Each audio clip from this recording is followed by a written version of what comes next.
अर्थखात्यावरनं पडद्याआड घमासान. जयंत पाटील आणि जितेंद्र आव्हाडांची उपमुख्यमंत्री शिंदेंसोबत चर्चा. अर्थखातं देण्यास शिंदेंचा विरोध असल्याच्या बातमीनंतर बैठक. 2 दिवसांपूर्वीच जयंत पाटलांची फडणवीसांसोबत चर्चा. उपमुख्यमंत्री शिंदेंचा दिल्ली दौरा तुर्तास रद्द. जयंत पाटील आणि आव्हाडांच्या भेटीनंतर महायुतीच्या नेत्यांची चर्चा करणार. महाराष्ट्र सदनातील कार्यक्रमाला ऑनलाईन हजेरी लावणार.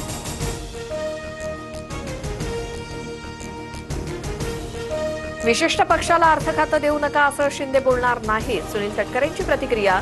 जयंत पाटील आणि शिंदे यांच्या भेटीत राजकीय समीकरण असेल असं वाटत नाही. तटकरेंचं वक्तव्य.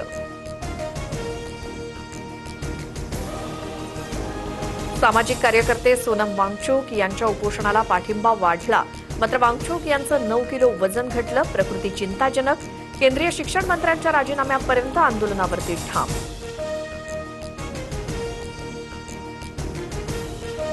22 जुलै रोजी मनसे मुंबई महानगरपालिकेवरती मोर्चा काढणार. चेंबूर दुर्घटना प्रकरणात न्याय मिळेपर्यंत आंदोलन करणार. संदीप देशपांडेंची भूमिका.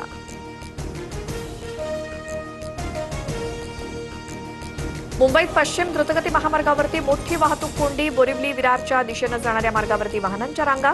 प्रवाशांना मोठा फटका.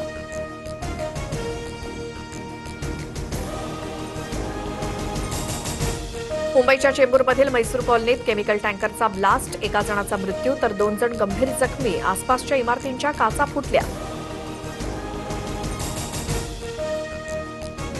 ज्ञानेश्वर माऊलींची पालखी साताऱ्याच्या फलटणमध्ये दाखल. संजीवराजे नाईक निंबाळकरांकडनं पालखीचं स्वागत. माऊलींच्या पालखीचा आज फलटणमध्येच मुक्काम.